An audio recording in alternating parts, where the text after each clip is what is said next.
Hi, I'm Kerry with Best of Us in Retirement. I have another channel that deals with investing, but as you can see here, I'm a certified financial advisor. I'm a certified life underwriter and a certified financial consultant. That represents about 4 years of education and testing to get those certifications.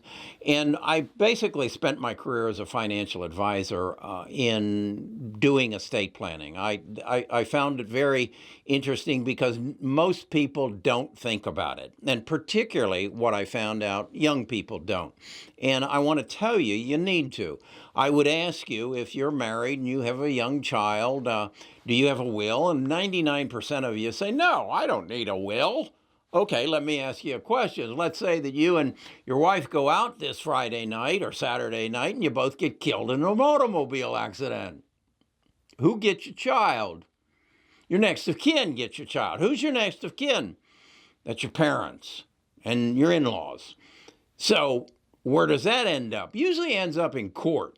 And you get into a custody fight, and the two in-laws fighting as to who gets that child. And the reality is, maybe who you want to get that child and raise that child is one of your brothers or sisters. They're probably more suited, but that's not what's going to happen because you don't have a will.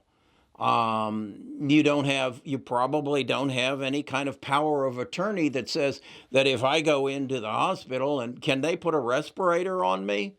Those are questions you need to answer. As far as older people, you need a will to make a decision as to what's going to happen to your assets.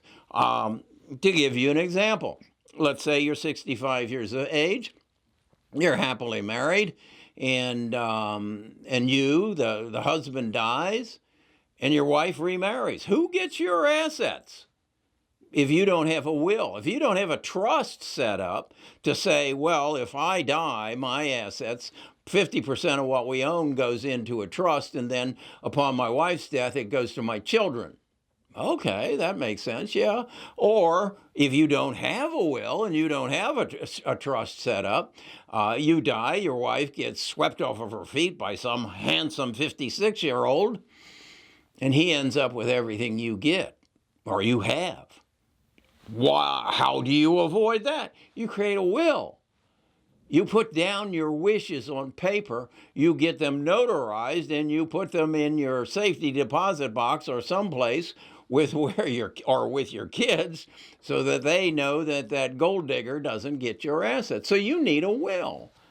It doesn't make sense to most people. And I know what it is. You don't want to spend the money. Well, when you're young and it's simple, you can do it online.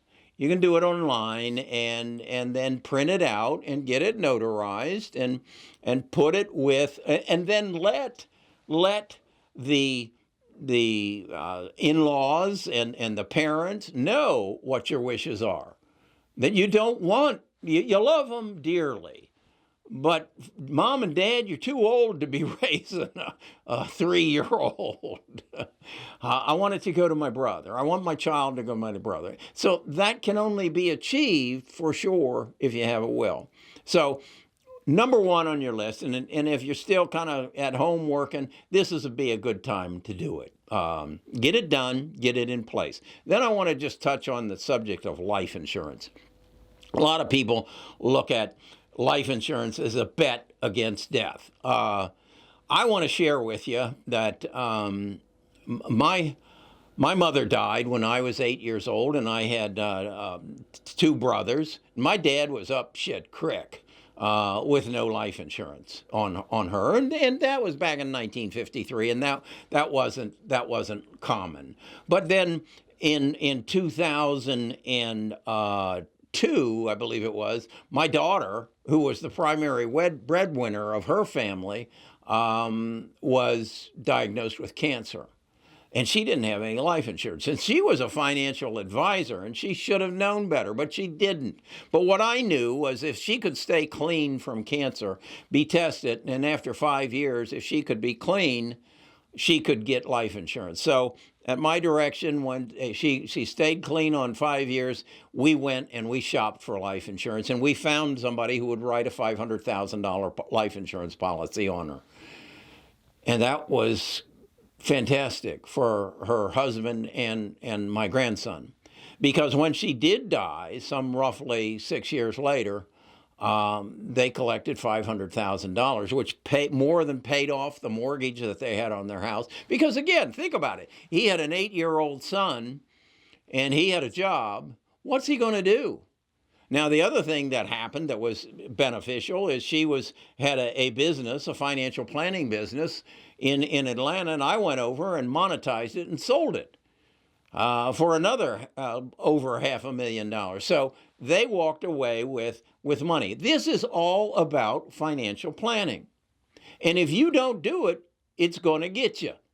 Now, let's talk about what kind of life insurance. If you're young and you don't have a lot of money, get term life.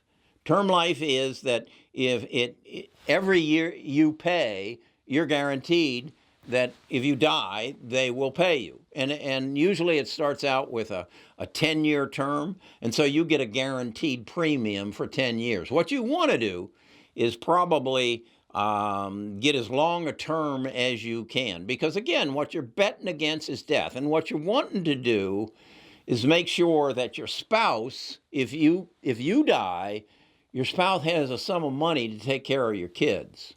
Okay?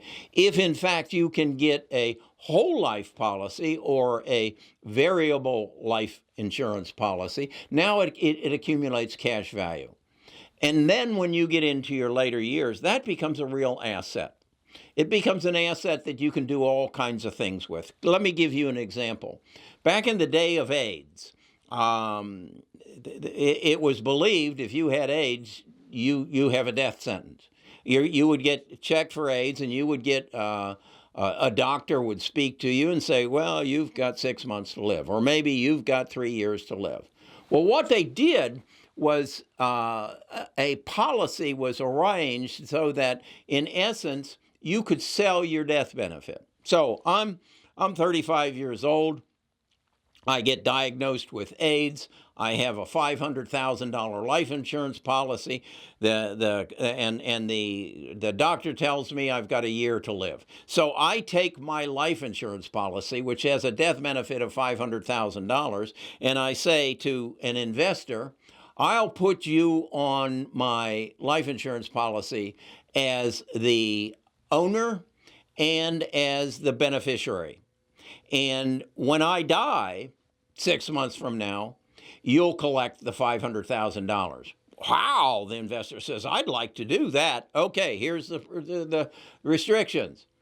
You got to pay me $300,000 today, and you got to make the payments until I die. Well, a lot of people stepped in and did that. And that's how they used the policy. But wait, you and I know they found a drug to not cure AIDS, but to stop it from killing you. So there are some investors out there now that bought this $500,000 life insurance policy for $300,000, and they had to make a decision, and they probably made the decision to continue to make the payments until this guy who has no death in his near future. That's a way that you can use a life insurance policy to your benefit. One of the ways that they're now coming up with, I just recently read about, is you can get a rider put on your life insurance policy that says, hey, Joe's going into a nursing home and it's going to cost him $60,000 a year to be in a nursing home. Well, let's see. The average length of time in a nursing home is 2 years. That's $120,000. Well, what if I had a $800,000 life insurance policy, and I could find an investor that I would sell that life insurance policy to and let him pay for my cost to go into a nursing home? How about that? Does that make sense? My point is, don't look at life insurance as a bad thing, as a thing that only pays out at death, because it doesn't. There are opportunities to use it. And I, as a financial advisor, I've experienced some of these opportunities, and so I see some value in it. The big thing, though, is particularly to young people. If you have a two-party where you're both working and you're both making a decent living, you both need life insurance on you. Whether it's a whole life or variable life or term life, you need that. You need to ensure that your spouse and your children are taken care of, because if one or the other of you die, particularly, and again, even if you're the main breadwinner and your wife doesn't work, what is she going to do if you die? What's she going to do? I know what she's going to do. She's got to go find a husband who can support her. Is that what you want? Is that the only choice you want to give her? I don't think so. And okay, yeah, all right, so I'll go buy life insurance on me, but I'm not buying any on my wife. Okay, you've got a 3-year-old and she dies. Who's going to take care of that child? How are you going to continue to do your work? Well, that's an easy answer too. I got to go find a new wife. Is that what you want to do? Is that the way you want to leave? Think these things through. Think these things through. And as a young person, life insurance doesn't cost that much. It's to us old people. For me to go out and buy $1 million life insurance policy at 76 years of age is going to take a big ticket. It doesn't, though, when you're young. So to young people, explore it. Talk to a financial advisor. To older people, don't give up on that policy. Think about it. We'll talk about it more. That's what I want this channel to be all about, is me broadening, me using some of the knowledge that I have stored up in here. I only did this video because I was talking to a young friend who has about a 6-month-old child, and I asked him, so does your wife work? No. Do you have any life insurance? No. Why not? Why would I need life insurance? I just told you why he did. I asked him if he had a will. He said, no. I said, well, what if you and your wife go out Saturday night and you both get killed in an automobile accident? Who's going to take care of that young baby?